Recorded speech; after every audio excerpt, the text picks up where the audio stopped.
देखिए, आज का जो हमारा टॉपिक है वह है सूचक। सूचक क्या होते हैं और सूचक कितने प्रकार के होते हैं, सूचक के बारे में आज हम पढ़ेंगे। सूचक जो होते हैं वो इंडिकेटर होते हैं हमारे। अम, ऐसे मतलब रंजक होते हैं ऐसे जो अम्लीय और क्षारीय माध्यम में भिन्न भिन्न रंग देते हैं, सूचक कहलाते हैं। तो आज हम सूचक के बारे में पढ़ेंगे। सूचक वे पदार्थ मैं आपको बता देता हूँ, जैसे अगर हम अम्ल में उनको डालते हैं तो वो कोई और कलर देते हैं, क्षार में डालते हैं तो कोई और कलर देते हैं, जिससे हमें पहचान हो जाती है कि वह अम्लीय विलयन है या क्षारीय विलयन है।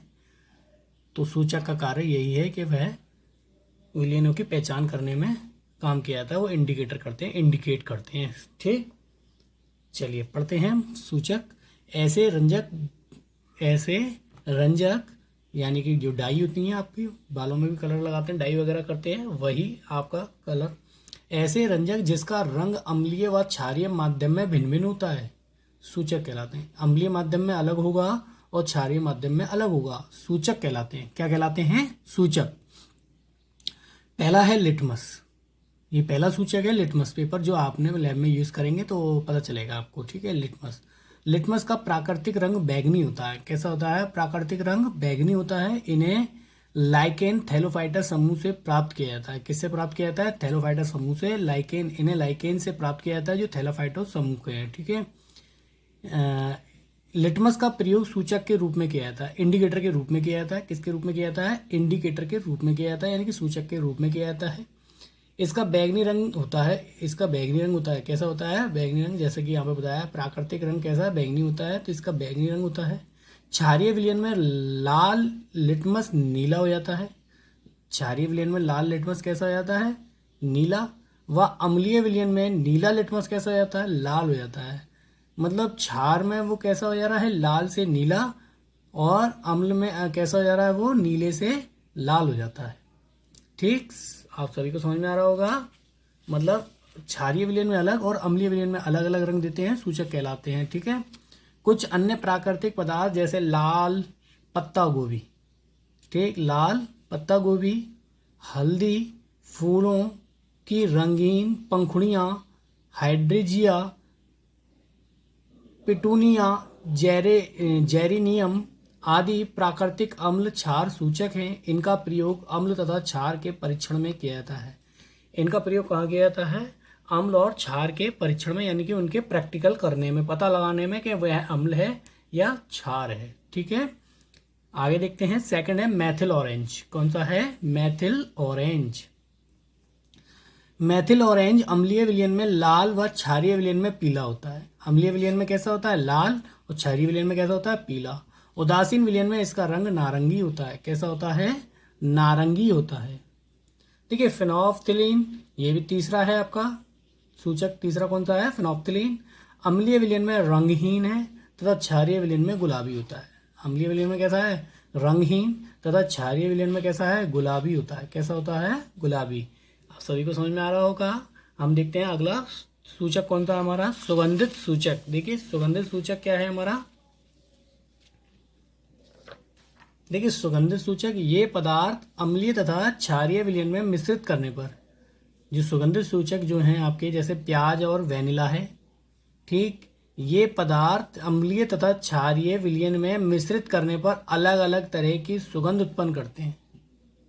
कैसी सुगंध उत्पन्न करते हैं? अलग अलग तरह की सुगंध उत्पन्न करते हैं अम्लीय तथा क्षारीय विलयन में मिश्रित करने पर। यानी कि अम्लीय विलयन और क्षारीय विलयन में अगर हमको मिला दें सुगंधित पदार्थों को, इनको, तो ये क्या होता है? सुगंधित सूचकों को, तो क्या होता है? ये अलग अलग रंग उत्पन्न करेंगे। ठीक है, अलग अलग तरह की सुगंध उत्पन्न करते हैं। सॉरी, अलग अलग तरह की क्या करते हैं? सुगंध उत्पन्न करते हैं। अर्थात वे पदार्थ जो अम्लीय और क्षारीय विलयन में भिन्न सुगंध देते हैं, सुगंधित सूचक कहलाते हैं। क्या कहलाते हैं? भिन्न सुगंध देते हैं, क्या कहलाते हैं? सुगंधित सूचक कहलाते हैं। जैसे आपका है प्याज।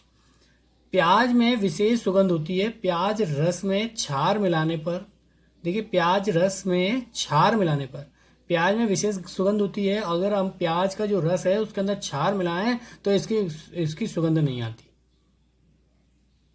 प्याज रस में अगर हम क्षार मिला दें तो इसकी सुगंध नहीं आती, प्याज की सुगंध गायब हो जाती है। प्याज रस में अम्ल मिलाने पर गंध आती है। अगर हमने अम्ल मिला देंगे तो गंध आएगी प्याज की। और अगर प्याज रस में अगर हम क्षार मिला देते हैं तो सुगंध नहीं आती है। ठीक है, इसकी किसकी, प्याज की।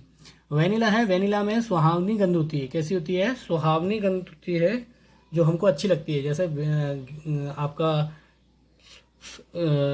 बेला के जो फूल होते हैं ऐसे। तो वेनिला रस में क्षार विलयन मिलाने पर इसकी सुगंध नहीं आती। वेनिला रस में अगर हम क्षार मिला दें, क्षार विलयन मिलाने पर इसकी सुगंध नहीं आती, वेनिला की सुगंध गायब हो जाएगी। जबकि अम्ल के साथ मिलाने पर वेनिला की सुगंध पर कोई प्रभाव नहीं पड़ता, मतलब वेनिला की सुगंध आती रहती है। ठीक है, समझ में आ रहा होगा। आगे देखते हैं हमारा जो नया टॉपिक है। ये तो थे आपके सूचक, इंडिकेटर्स। ठीक, पेपर में क्वेश्चन इस तरीके से पूछता है कि दो सूचकों के नाम व उनके कार्य बताइए, या कह सकता है कि सूचक किसे कहते हैं, सूचक पर टिप्पणी लिखिए। ठीक है, चलिए आगे बढ़ते हैं। कास्टिक सोडा, ये आपका टॉपिक है, कास्टिक सोडा।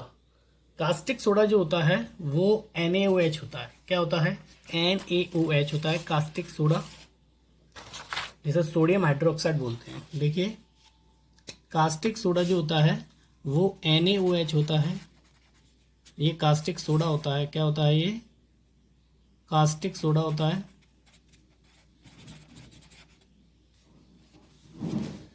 ये कास्टिक सोडा होता है और इसका नाम वैसे सोडियम हाइड्रोक्साइड होता है। रासायनिक नाम क्या होता है, सोडियम हाइड्रोक्साइड। ये इसका रासायनिक नाम है। ठीक, और ये इसका रासायनिक सूत्र है। ये रासायनिक सूत्र है। ये इसका रासायनिक नाम है।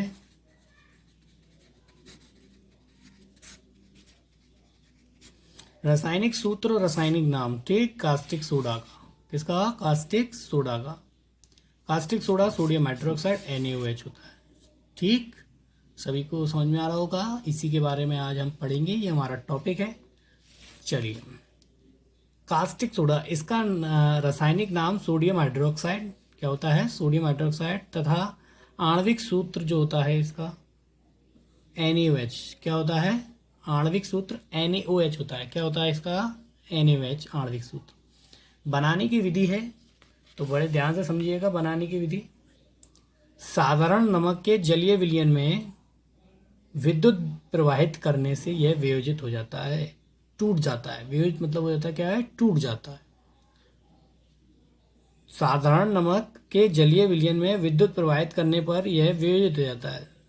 नमक जो है आपका, साधारण नमक के जलीय विलयन में अगर हम विद्युत प्रवाहित करते हैं तो यह वियोजित हो जाता है, यानी कि नमक आपका टूट जाता है, वियोजित हो जाता है, और सोडियम क्लोराइड उत्पन्न होता है। और क्या होता है, सोडियम क्लोराइड उत्पन्न होता है। साधारण नमक जो आपका है के जलीय विलयन में अगर विद्युत धारा प्रवाहित करते हैं तो यह वियोजित हो जाता है। क्या हो जाता है, वियोजित हो जाता है, टूट जाता है, और सोडियम क्लोराइड उत्पन्न करता है। इस क्रिया को क्लोर क्षार क्रिया कहते हैं। क्या कहते हैं, इस क्रिया को क्लोर क्षार क्रिया कहते हैं, क्योंकि इससे निर्मित उत्पाद क्लोरीन और सोडियम हाइड्रोक्साइड क्षार होते हैं। सॉरी, यहाँ पर थोड़ा सा मिस्टेक है बेटा, जैसा सही करेंगे। साधारण नमक के जलीय विलयन में विद्युत प्रवाहित करने से यह वियोजित हो जाता है और सोडियम हाइड्रोक्साइड उत्पन्न करता है। क्या करता है, सोडियम हाइड्रोक्साइड उत्पन्न करता है।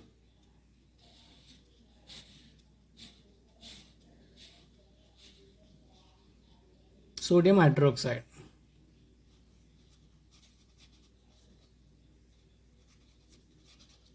सोडियम हाइड्रोक्साइड उत्पन्न करता है। इस क्रिया को क्लोर क्षार क्रिया कहते हैं, क्योंकि इससे निर्मित उत्पाद क्लोरीन, क्लोर और सोडियम हाइड्रोक्साइड क्षार होते हैं।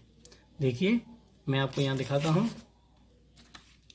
ये आपका साधारण नमक है NaCl, और इसका जलीय विलयन यानी कि H2O। ठीक, विद्युत वियोजन करना है, विद्युत धारा प्रवाहित करने पर, यानी कि विद्युत वियोजन। तो विद्युत वियोजन लिख सकते हैं इस पे हम।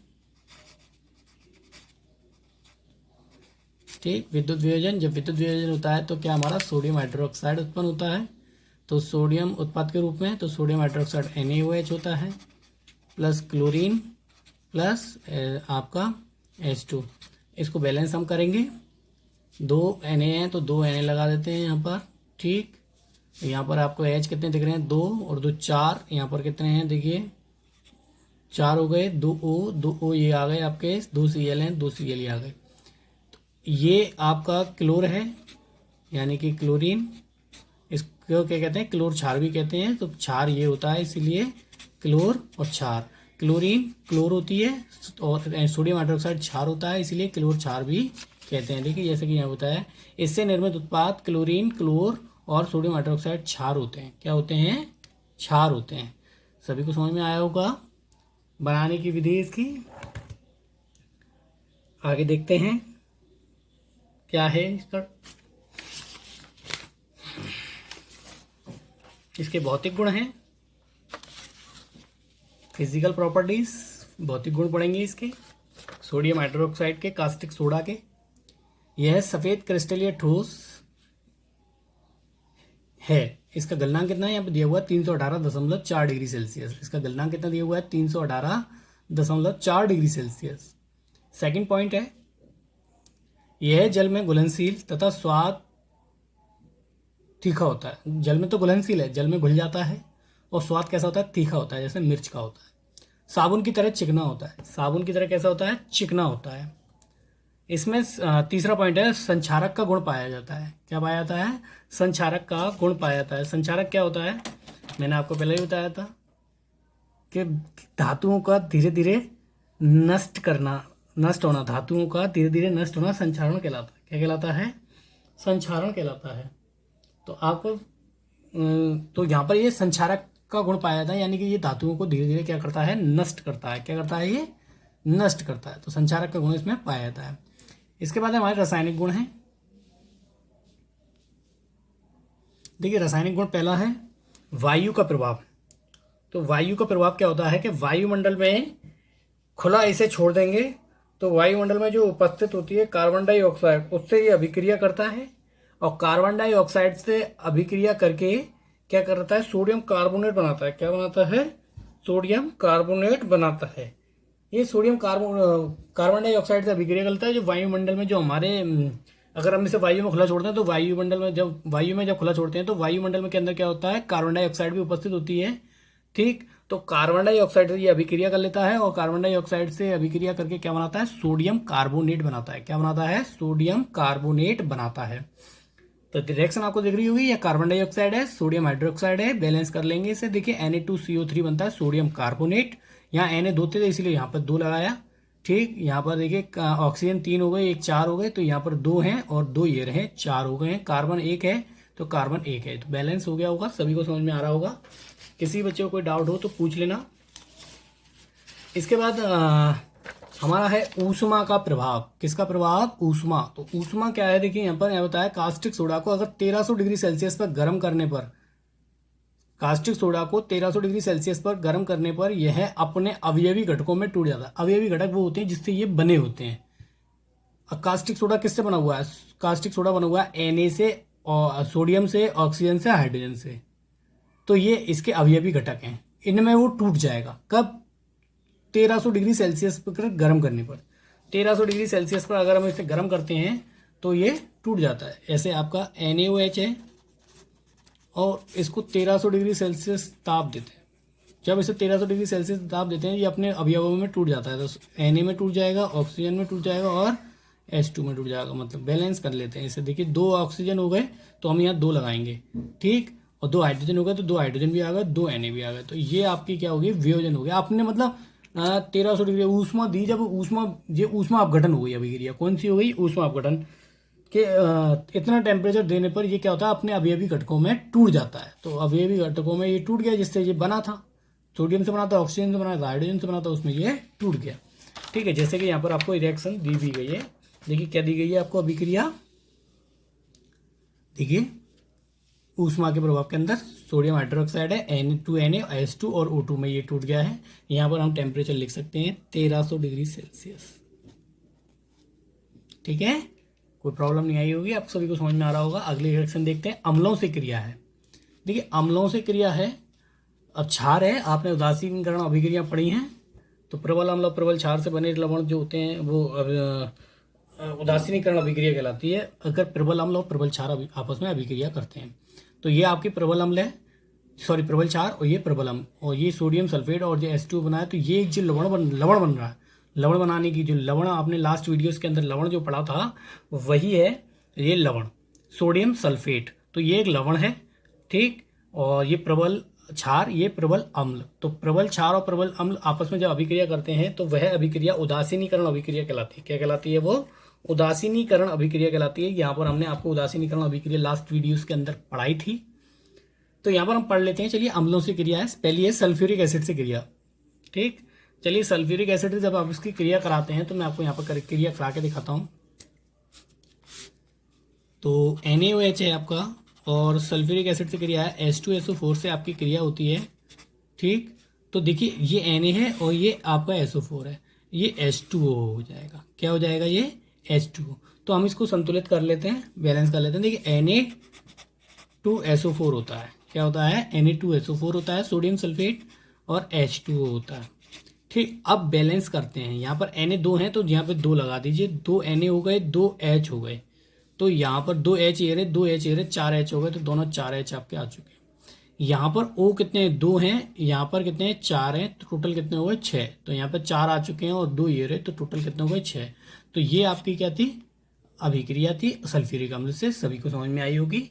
इसके बाद आपकी एसिटिक एसिड से अभिक्रिया है इसकी। किससे? एसिटिक एसिड से अभिक्रिया। सोडियम एसीटेट बनता है। क्या बनता है? Sodium acetate. देखिए, NaOH है प्लस एसिटिक एसिड CH3COOH होता है, ठीक। और आपका सोडियम एसीटेट बनता है तो CH3COONA। ये सोडियम, ये एसीटेट, तो सोडियम एसीटेट हो गया। तो आपको दिख रहा है ये एसीटेट हो गया इतना, और ये सोडियम हो गया, और बचा क्या आपका? H2O। क्या बचा आपका? H2O। समझ में आ रहा है ना आप सभी को? तो ये आपकी क्या है? अम्लों से अभिक्रिया, एसिटिक एसिड से क्रिया। सभी को समझ में आया होगा। किसी बच्चे को कोई डाउट हो तो पूछ लेना। आगे देखते हैं। अगला हमारा कौन सा रासायनिक गुण है? अभी हमारे कितने रासायनिक गुण हुए हैं? 3 रासायनिक गुण हो चुके हैं अम्लों से क्रिया। 3 हो गए हमारे रासायनिक गुण अम्लों से क्रिया। अब आगे देखते हैं हमारा कौन सा रासायनिक गुण है? चौथा, ठीक है। चौथा रासायनिक गुण है धातुओं से क्रिया। किससे क्रिया? धातुओं से क्रिया। तो धातु पहली है आपकी जिंक से क्रिया। किससे क्रिया है? जिंक से क्रिया। सोडियम जिंकेट बनता है। क्या बनता है? सोडियम जिंकेट बनता है। चलिए देख लेते हैं। तो NaOH है आपके पास प्लस Zn है, सोडियम जिंकेट बनता है। तो सोडियम जिंकेट का सूत्र होता है Na2ZnO2। तो सोडियम जिंकेट होता है ये। और आप यहाँ बैलेंस कर लेते हैं। चलिए, 2 Na है तो 2 लगा देते हैं, ठीक। Zn एक था, 1 2 आ गया आपका। देखिए अब क्या बचा है? 2 O हैं, दोनों O आ चुके हैं आपके, 2 H बचे हैं, यानी कि H2। तो ये सोडियम जिंकेट होता है। ये क्या होता है? Sodium zincate.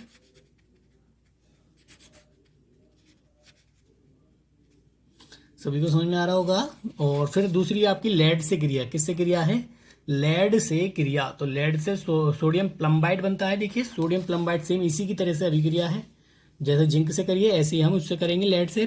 NaOH plus Pb, ठीक है। सोडियम प्लम्बाइड बनता है Na2PbO2 प्लस H2।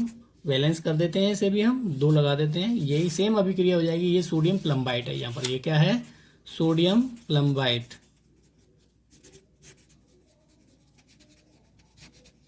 सभी को समझ में आ रहा होगा। किसी बच्चे को कोई प्रॉब्लम नहीं आई होगी। चलिए आगे देखते हैं।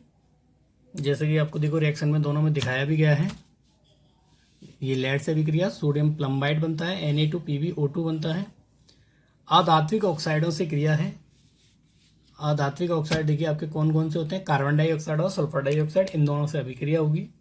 पहले कार्बन डाइऑक्साइड से अभिक्रिया, सोडियम कार्बोनेट बनता है। क्या बनता है? सोडियम कार्बोनेट बनता है। कार्बन डाइऑक्साइड से क्रिया कराते हैं। देखिए, NaOH है और कार्बन डाइऑक्साइड से अभिक्रिया है तो सोडियम कार्बोनेट बनता है। तो Na2CO3 होता है। क्या होता है? Na2CO3। तो Na यहाँ पर 2 हैं, 2 लगा दिया। यहाँ पर CO कितने हैं आपके? देखिए, O 2 थे, एक ले लिया यहाँ से, तो कितने बचे आपके? 2 ये रहे 4 हैं, लेकिन हमने यहाँ पर 3 लगा दिए तो 3 हुए आपके, एक बचा, तो यहाँ पर H2 बचे हैं तो क्या हो जाएगा? H2O हो जाएगा, सोडियम कार्बोनेट। ऐसे ही हम सल्फर डाइऑक्साइड से अभिक्रिया करेंगे, तो NaOH जब आपका सल्फर डाइऑक्साइड से अभिक्रिया करता है तो आपका सोडियम सल्फाइड बनता है,